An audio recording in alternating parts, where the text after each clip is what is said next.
ودين الحق ليظهره على الدين كله ولو كره المشركون اللهم صل على محمد وعلى آل محمد كما صليت على إبراهيم وعلى آل إبراهيم إنك حميد مجيد اللهم بارك على محمد وعلى آل محمد كما باركت على إبراهيم وعلى آل إبراهيم إنك حميد مجيد أما بعد فإن خير الحديث كتاب الله وخير الهدي هدي محمد صلى الله عليه وسلم وشر الأمور محدثاتها وكل محدثة بدعة وكل بدعة ضلالة وكل ضلالة في النار أعوذ بالله من الشيطان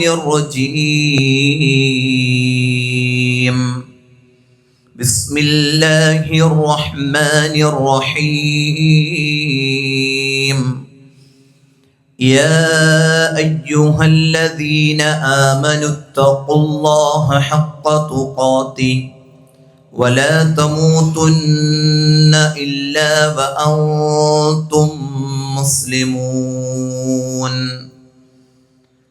يا أيها الناس اتقوا ربكم الذي خلقكم من نفس واحدة وخلق منها زوجها وبث منهما رجالا كثيرا ونساء واتقوا الله الذي تساءلون به والأرحام إن الله كان عليكم رقيبا أعوذ بالله من الشيطان الرجيم من أي شيء خلقه من نطفة خلقه فقدر ثم السبيل يسر ثم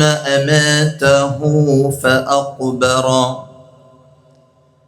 ഏറെ പ്രിയം നിറഞ്ഞ സത്യവിശ്വാസികളെ, വിശ്വാസിനികളെ, സഹോദരങ്ങളെ, സഹോദരിമാരെ, പടച്ച റബ്ബിൻ്റെ ആജ്ഞാനിർദ്ദേശങ്ങൾ ജീവിതത്തിൻ്റെ എല്ലാ മേഖലയിലും പാലിച്ച് ഭയപ്പെട്ട് മുത്തഖീങ്ങളായി, മുഖ്ലിസീങ്ങളായി, മുവഹിദീങ്ങളായി ജീവിക്കണമെന്ന് ഓർമ്മപ്പെടുത്തുകയാണ്, ഉപദേശിക്കുകയാണ്. അല്ലാഹു സുബ്ഹാനഹു വ തആല അത്തരത്തിലുള്ള മുത്തഖീങ്ങളിൽ, മുഖ്ലിസീങ്ങളിൽ, മുവഹിദീങ്ങളിൽ നമ്മെ എല്ലാവരെയും ഉൾപ്പെടുത്തി അനുഗ്രഹിക്കുമാറാകട്ടെ. ഈയൊരു ലോകം അവസാനിക്കുമ്പോൾ ആരംഭിക്കുന്ന തീരാത്ത ലോകമാണ് പരലോകമെന്നുള്ളത്. നമ്മുടെയൊക്കെ പരലോക ജീവിതം എപ്പോഴാണ് എന്ന് ചോദിച്ചാൽ, മരിച്ചു കഴിഞ്ഞാൽ പരലോക ജീവിതം ആരംഭിക്കുന്നു എന്നതാണ് സത്യം. അപ്പോൾ അടുത്ത ചോദ്യം, എപ്പോഴാണ് മരിക്കുക? നമുക്കാർക്കും അറിയാത്ത രൂപത്തിൽ ഏത് സമയത്തും നമ്മുടെ മരണത്തെ പിടിക്കാൻ ഏൽപ്പിക്കപ്പെട്ട മലക്കുകൾ നമ്മുടെ പിറകെയുണ്ട് എന്നത് നമ്മൾ ബോധ്യപ്പെട്ടവരാണ്. ഇവിടെയാണ് ചില ചിന്തകളും ചില ആലോചനകളും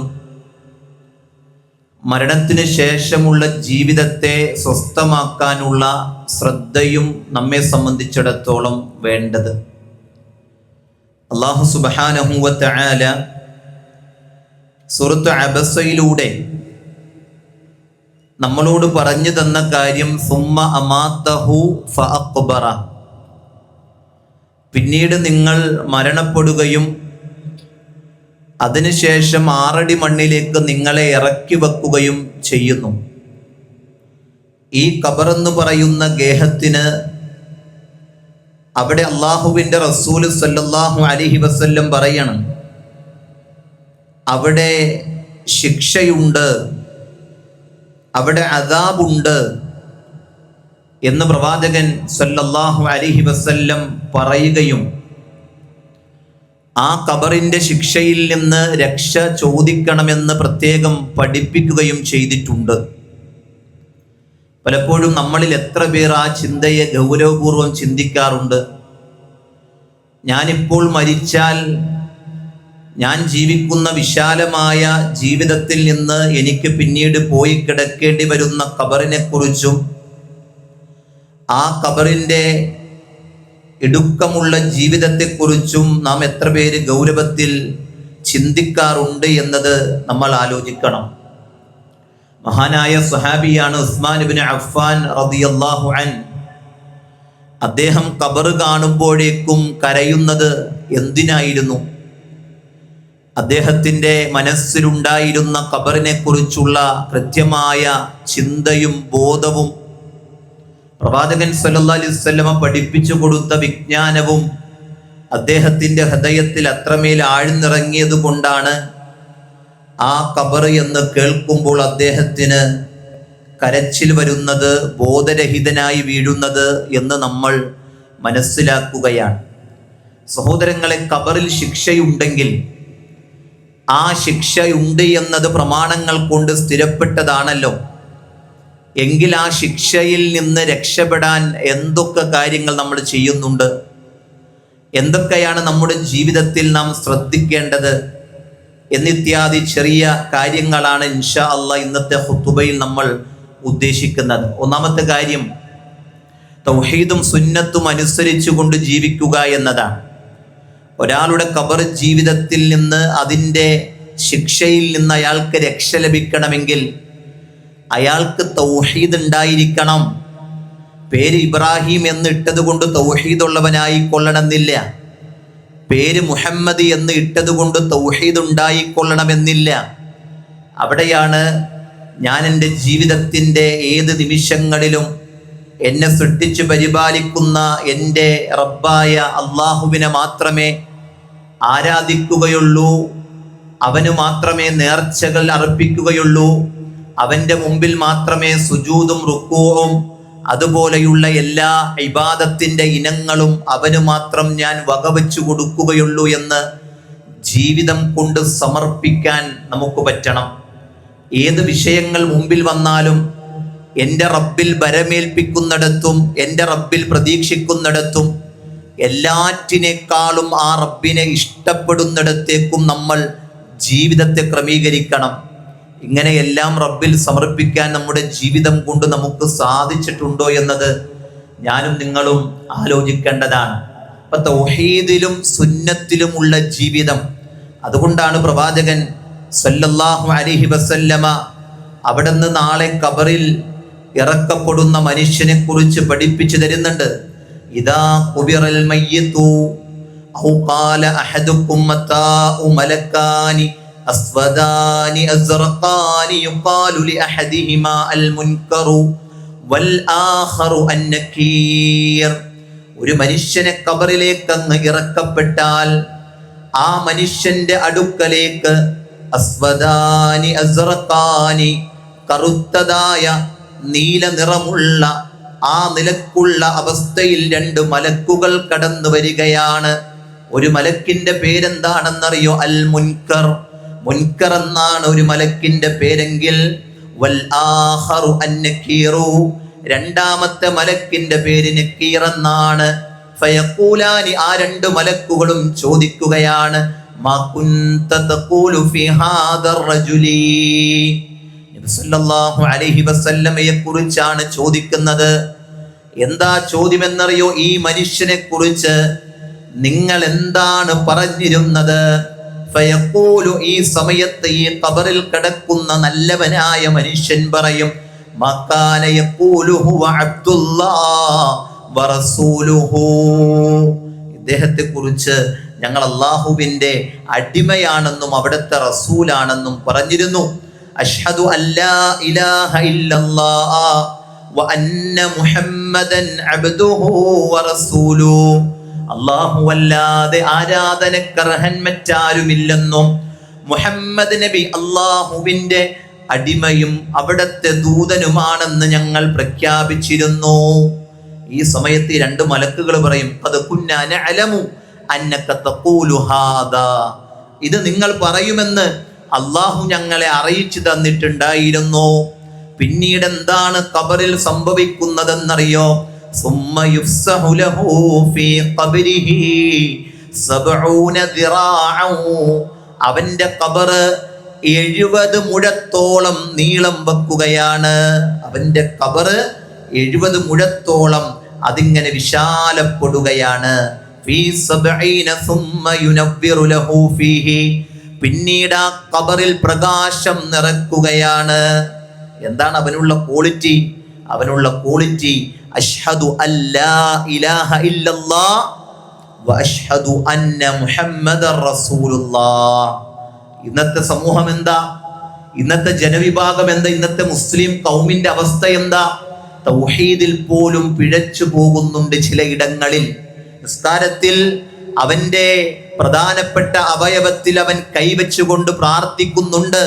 ഇന്ന സ്വലാത്തി വനുസുകി വമഹ്യായ വമമാതി ലില്ലാഹി റബ്ബിൽ ആലമീൻ.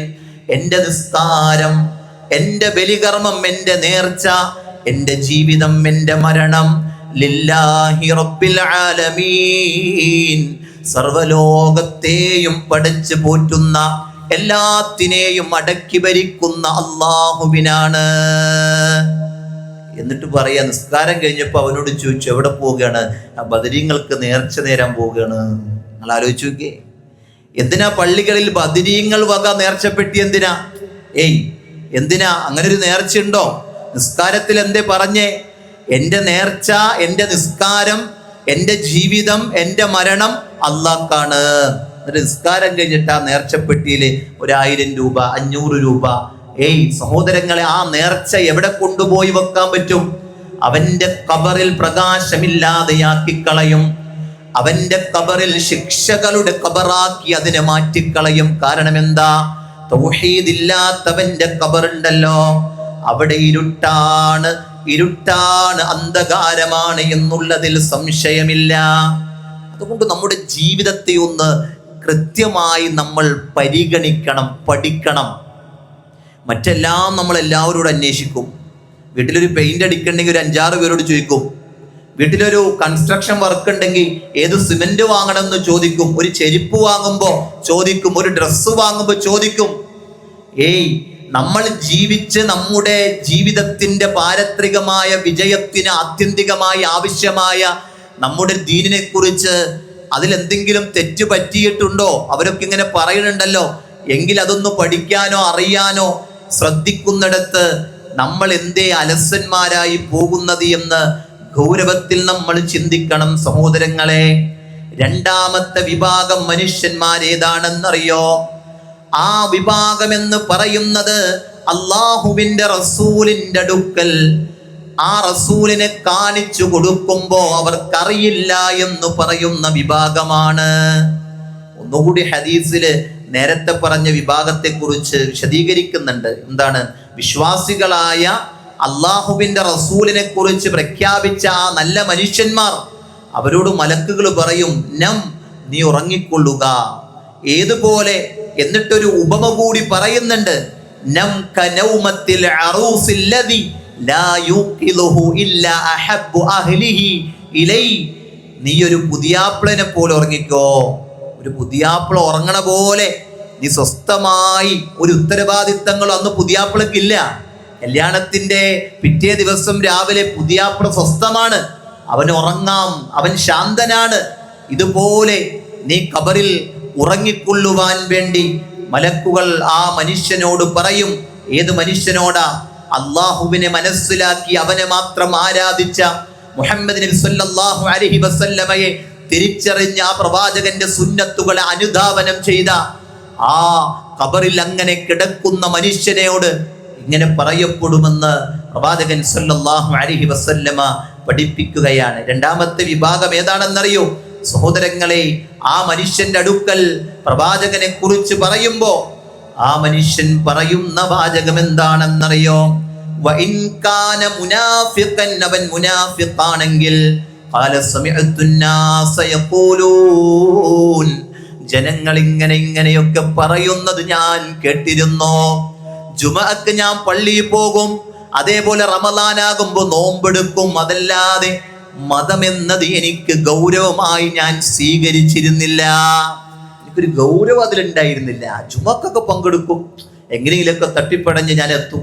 നിസ്കാരമൊക്കെ ഇടക്കൊക്കെ ഉണ്ട്, അതൊന്നും കൃത്യതയില്ല. ഖുർആനൊന്നും അങ്ങനെ എനിക്ക് വേണ്ടി എന്ന് പറഞ്ഞ് അങ്ങനെയൊന്നും ഓതാറില്ല. പിന്നെ എല്ലാം ഉണ്ട്, എന്നാൽ എന്തില്ല, അതിലൊരു ഗൗരവമില്ല. ഏതുപോലെ തൻ്റെ ജോലിയിലുള്ള ഗൗരവം പോലും മരണം കഴിഞ്ഞ് മരണമില്ലാത്ത ലോകത്ത് നിന്റെ വിജയത്തിന് ആവശ്യമായ നിന്റെ ദീനിന്റെ വിഷയത്തിൽ നിനക്കില്ല എന്ന് പറയുമ്പോ നീ എത്ര പരാജിതനാണ്, നീ എത്ര പരാജിതനാണ്, നിന്റെ അവസ്ഥ എന്താണ്? നീ എന്തിനാ ഈ ദുനിയാവിൽ ജീവിക്കണേ? നീ എന്തിനാ ഈ ദുനിയാവിൽ ജീവിക്കണേ? സഹോദരങ്ങളെ ആലോചിക്കണ്ടേ? ഈ മനുഷ്യൻ പറയാ, മുനാഫിക്കായിട്ടുള്ള മനുഷ്യൻ പറയും, ജനങ്ങളൊക്കെ ഇങ്ങനെയൊക്കെ പറയണത് ഈ മനുഷ്യനെ കുറിച്ച് കേട്ടിരുന്നു. ഫഖുൽതു മിസ്ലഹു, ഞാനും അങ്ങനെ പറഞ്ഞു. എന്റെ പ്രവാചകൻ ആരാണെന്ന് എന്നോട് ചോദിച്ചപ്പോ മുഹമ്മദ് നബി എന്ന് ഞാനും പറഞ്ഞു. പക്ഷെ എനിക്കത് ഉൾക്കൊണ്ട് ഞാൻ പറഞ്ഞിട്ടില്ല. ഞാനത് കൃത്യമായി ഉൾക്കൊണ്ട് മനസ്സിലാക്കി അതെന്റെ ഹൃദയത്തിൽ ആഴ്ന്നിറങ്ങി. ആ പ്രവാചകൻ അവസാനത്തെ പ്രവാചകനാണ്. ആ പ്രവാചകൻ കൊണ്ടുവന്നതൊക്കെ സ്വീകരിച്ച് പുലർത്തി ജീവിക്കേണ്ടതാണ് എന്ന ഉറപ്പും ഒന്ന് ശ്രദ്ധയും അതൊന്നും എനിക്കുണ്ടായിരുന്നില്ല. എല്ലാവരും പറഞ്ഞു, അപ്പൊ ഞാനും അങ്ങനെയൊക്കെ പറഞ്ഞ് ജീവിച്ചില്ല. അതിരി അതുകൊണ്ട് ഖബറിൽ ഈ മനുഷ്യൻ പറയാ, എനിക്ക് അറിഞ്ഞൂടാ, എനിക്ക് ഈ മനുഷ്യൻ ആരാണെന്ന് യഥാർത്ഥത്തിൽ അറിയില്ല.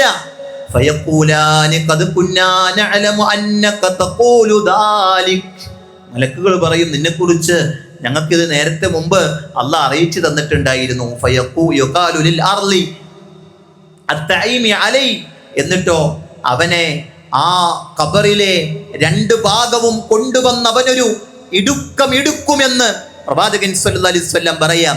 അവന്റെ വാരിയല്ലുകൾ ഇങ്ങനെ കോർന്ന് ഈ കൈകൾ കോർക്കുന്നത് പോലെ ആ രണ്ട് വാരിയല്ലുകളും കോർക്കപ്പെട്ട് അത് പൊട്ടുന്നതായ നിലയിൽ ഫലാ യസാലു ഫിഹാ മുഅദ്ദിബൻ ഹത്താ യബ്അസഹു അല്ലാഹു നാളെ ഉയർത്തെഴുന്നേൽപ്പിക്കുന്ന സമയം വരെ ആ ഖബറിൽ അവന് ശിക്ഷകൾ അനുഭവിച്ചു കൊണ്ടേയിരിക്കും. സഹോദരങ്ങളെ, ഖബറിന്റെ ശിക്ഷ അനുഭവിക്കുന്ന കാലഘട്ടത്തെ കുറിച്ച് ചെറുതായിട്ടൊന്ന് ചിന്തിച്ചു നോക്കേ. അള്ളാന്റെ റസൂല് ഈ ദുനിയാവിൽ ജീവിച്ചത് 63 വർഷമാണ്.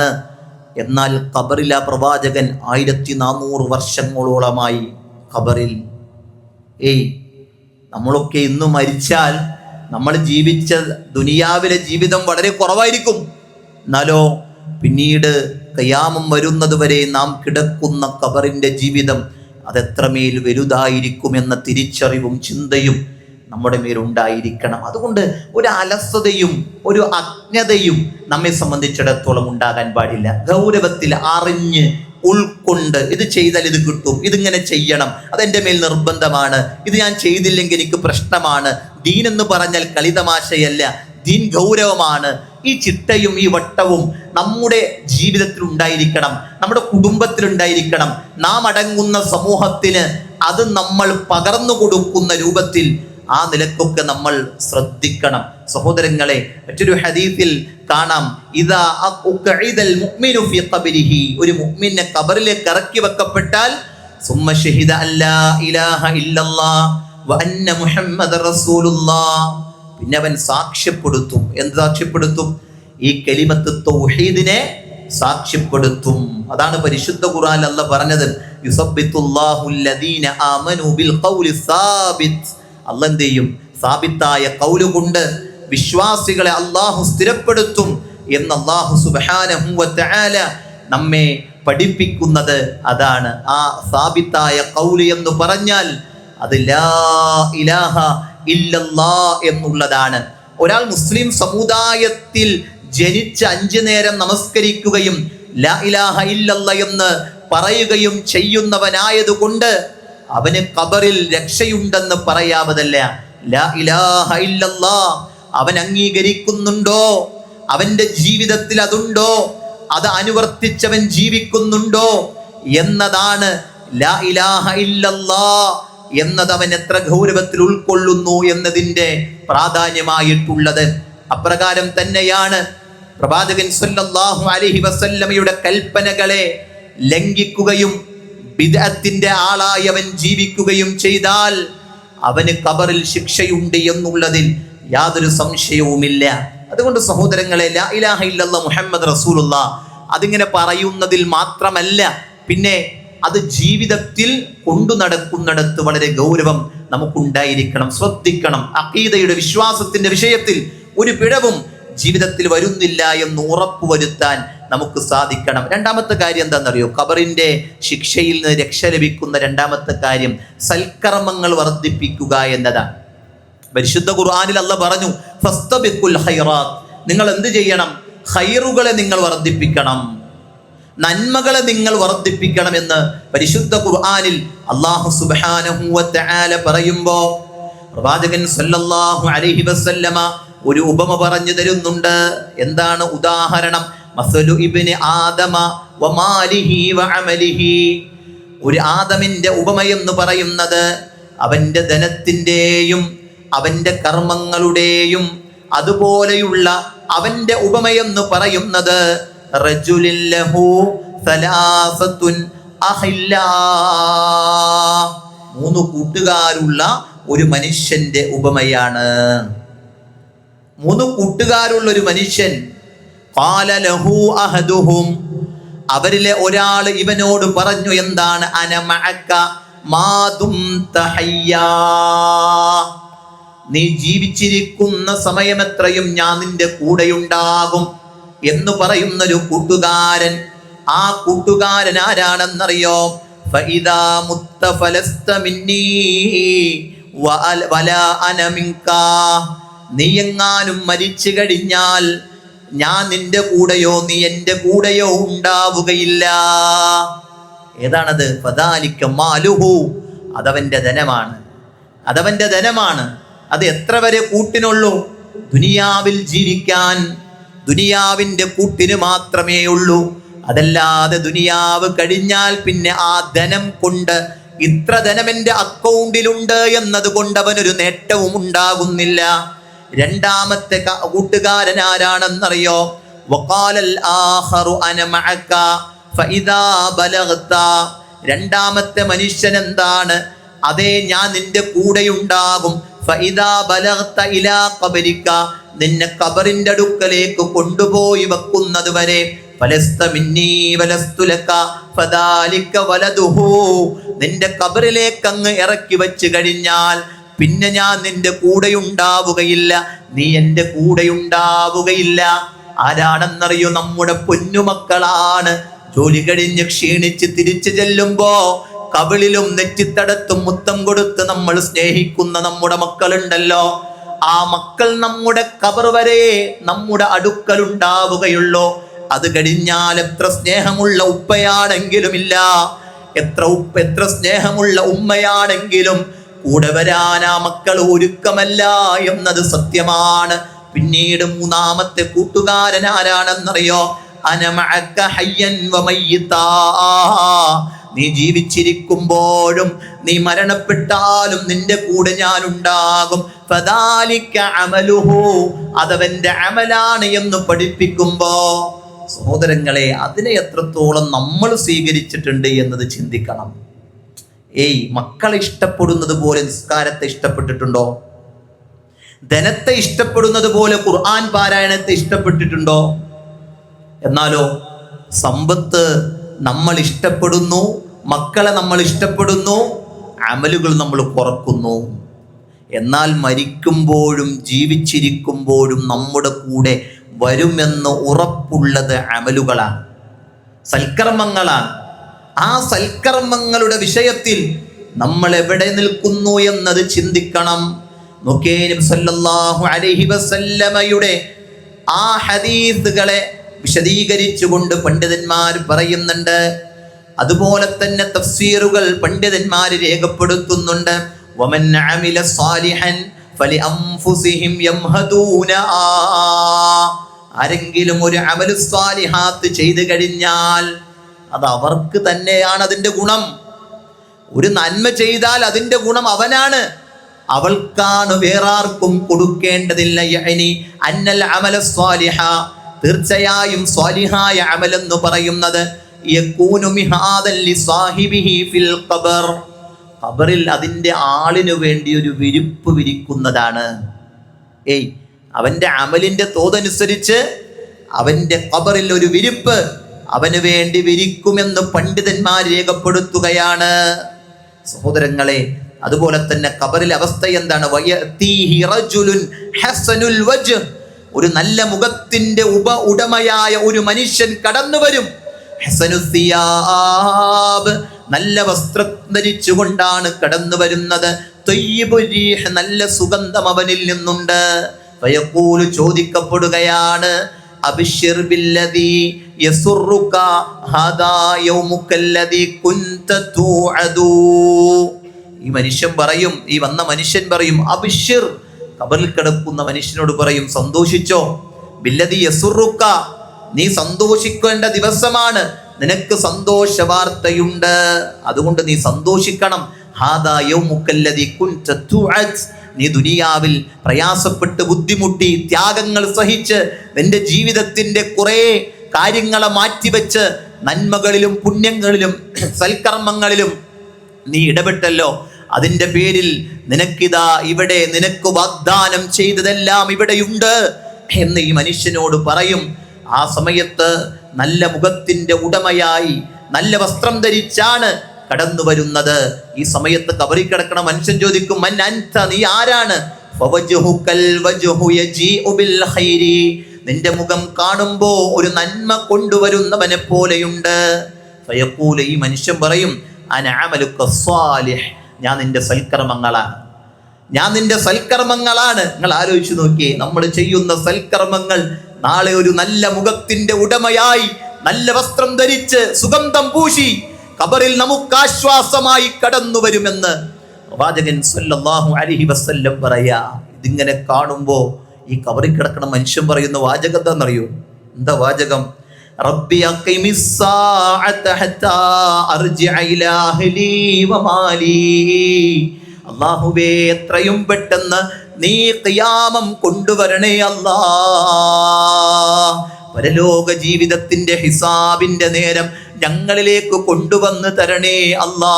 അത് കഴിഞ്ഞ് എനിക്ക് ലഭിക്കുന്ന സ്വർഗത്തിന്റെ ആനന്ദങ്ങൾ അനുഭവിക്കാനാണെന്നുള്ള നിലക്ക് ഈ മനുഷ്യൻ പറയുന്ന വാചകങ്ങളാണ്. റബ്ബി അഖിമുസ് സാഅ, അല്ലാഹുവേ, അന്ത്യനാളങ്ങ് കൊണ്ടുവന്ന് തരണേ, അതങ്ങ് വേഗത്തിലാക്കണേ അല്ലാ എന്ന് ഈ മനുഷ്യൻ ഖബറിൽ കിടന്ന് പറയും. സഹോദരങ്ങളെ, ആ നിലക്കൊക്കെ നമ്മൾ എത്തുമോ? അല്ലാഹു നമ്മെ അതിലൊക്കെ ഉൾപ്പെടുത്തി അനുഗ്രഹിക്കുമാറാകട്ടെ. അതിനെന്ത് ചെയ്യണം? എന്ത് ചെയ്യണം? ഗൗരവത്തോടെ ജീവിക്കണം. എന്ത് ചെയ്യണം? സമയങ്ങളെ ക്രമീകരിച്ച് ജീവിക്കണം. എന്ത് ചെയ്യണം?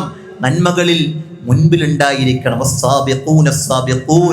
അല്ലെ, എപ്പോഴും മുമ്പിലേക്ക് എല്ലാത്തിനും എത്തിച്ചേരുന്നിടത്ത് അവൻ ചെയ്തോട്ടെ, മറ്റുള്ളവർ ചെയ്തോട്ടെ, അല്ല ഞാൻ ചെയ്യണം, എനിക്ക് ചെയ്യണം, എനിക്ക് ചെയ്യാൻ പറ്റണം.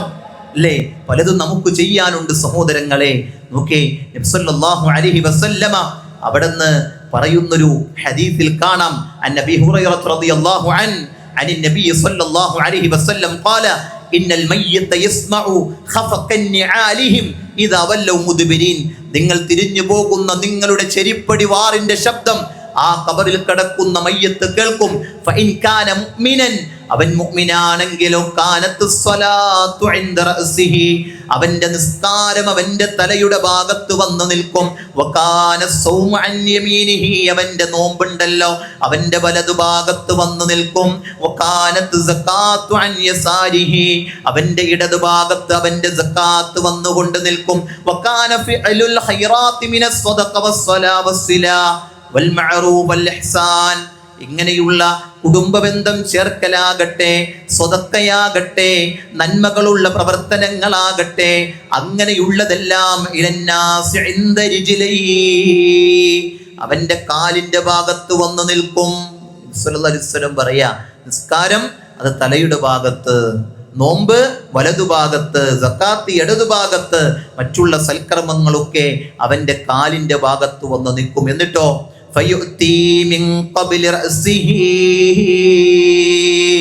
അവന്റെ തലയുടെ ഭാഗത്തിലൂടെ ശിക്ഷ അദാബങ്ങ് കടന്നു വരുമ്പോ ആ തലയുടെ ഭാഗത്ത് നിന്നുകൊണ്ട് നിസ്കാരം പറയും, മാ ഖബലി മദ്ഖലുൻ, ഇതിലൂടെ ഒരു വഴിയും നിനക്ക് ഈ ശരീരത്തിലേക്കില്ല.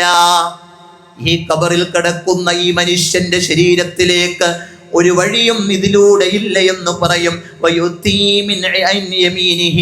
അവന്റെ വലതുഭാഗത്തിലൂടെ കടന്നു വരാൻ ശ്രമിക്കുമ്പോ നോമ്പ് അതിനെ തടയുന്നതാണ്.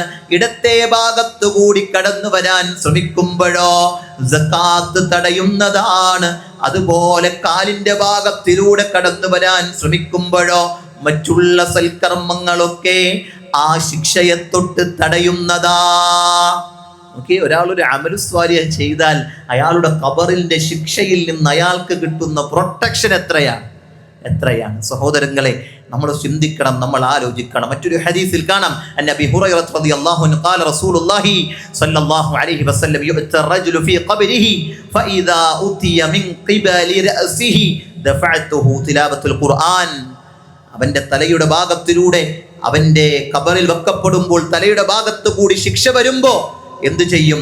ദഫഅതുഹു, അത് തടയും. എന്ത്? തിലാവത്തുൽ ഖുർആൻ, അവന്റെ ഖുർആൻ പാരായണം ആ ശിക്ഷയെ തടയുമെന്ന് തുബറാനി ഉദ്ധരിക്കുന്ന ഹദീസിനെ അൽബാനി ഹസൻ എന്ന് വിശേഷിപ്പിച്ച് നമുക്ക് കാണാൻ സാധിക്കുന്നതാണ്. സഹോദരങ്ങളെ, ആ പരിശുദ്ധ ഖുർആനിന്റെ പാരായണം, ആ സൽക്കർമ്മങ്ങൾ അവന്റെ ഖബറിന്റെ ശിക്ഷയിൽ നിന്ന് അവനെ തടയുന്ന കാര്യങ്ങളാണ് എന്ന് പ്രവാചകൻ സല്ലല്ലാഹു അലൈഹി വസല്ലം പഠിപ്പിക്കുകയാണ്.